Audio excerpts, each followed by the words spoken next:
क्षमा करे मुनिवर, मैं देवराज इंद्र हूँ। अहिल्या की सुंदरता ने मुझे मोहित कर दिया। देवी अहिल्या हल्की नींद में गौतम ऋषि से बोली, स्वामी आज मुर्गे ने इतनी जल्दी बांग कैसे दे दी? सुबह इतनी जल्दी कैसे हो गई? पता नहीं अहिल्या, मुझे भी समझ नहीं आया। अभी तो लगता है जैसे थोड़ी देर पहले ही सोए थे। हाँ, मुझे भी ऐसा ही प्रतीत हुआ। चलिए मैं आपके दैनिक तप के लिए तैयारी कर देती हूँ। शुक्रिया अहिल्या। इसके बाद गौतम ऋषि अपना कमंडल लेकर गंगा की ओर चल पड़े। कुछ ही समय बाद अहिल्या ने देखा, प्रभु आप इतनी जल्दी लौट आए, क्या हुआ? पर उन्हें क्या पता था, ये गौतम ऋषि नहीं बल्कि उनके वेश में स्वयं देवराज इंद्र थे और इस छल में चंद्रदेव भी उनके साथ थे। देवी, जब मैं जा रहा था तो मुझे अनुभूति हुई कि अभी रात ही है। लगता है हमें भ्रम हुआ। अहिल्या, आप कितनी सुंदर हैं। आपका यह रूप सूर्य की तरह हर दिन और अधिक तेजस्वी होता जा रहा है। आप यह क्या कह रहे हैं? इंद्रदेव अपनी कामना में डूब चुके थे। वे धीरे धीरे अहिल्या के समीप आने लगे। अहिल्या समझ नहीं पा रही थी, जिसने इंद्रियों पर विजय पाई हो वो ऐसा कैसे कर सकता है। उधर गंगा तट पर गौतम ऋषि का मन अचानक विचलित होने लगा। आज वातावरण इतना शांत क्यों है, जैसे कोई अनहोनी होने वाली हो। गौतम ऋषि, आपका चिंता बिल्कुल सही है, कुछ अनिष्ट होने वाला है। उधर कुटिया में अहिल्या छल से अनजान थी और इधर गौतम ऋषि को सब समझ आने लगा।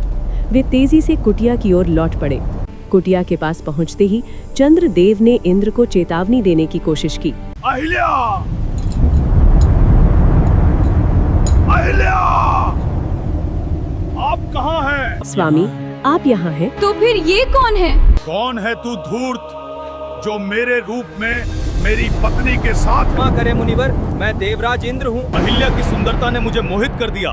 इंद्र, तुमने अधर्म किया है। मैं तुम्हें श्राप देता हूँ। जिस वासना में तुमने ये पाप किया है, उसी के कारण तुम अपनी पुरुषता खो दोगे।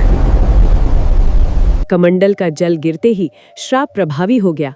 अहिल्या, तुम भी पत्थर बनकर यहीं हजारों वर्षों तक खड़ी रहोगी। पर श्राप अटल था और देखते ही देखते अहिल्या पत्थर बन गई। वर्षों बाद मिथिला की राजकुमारी सीता उस वन में आई।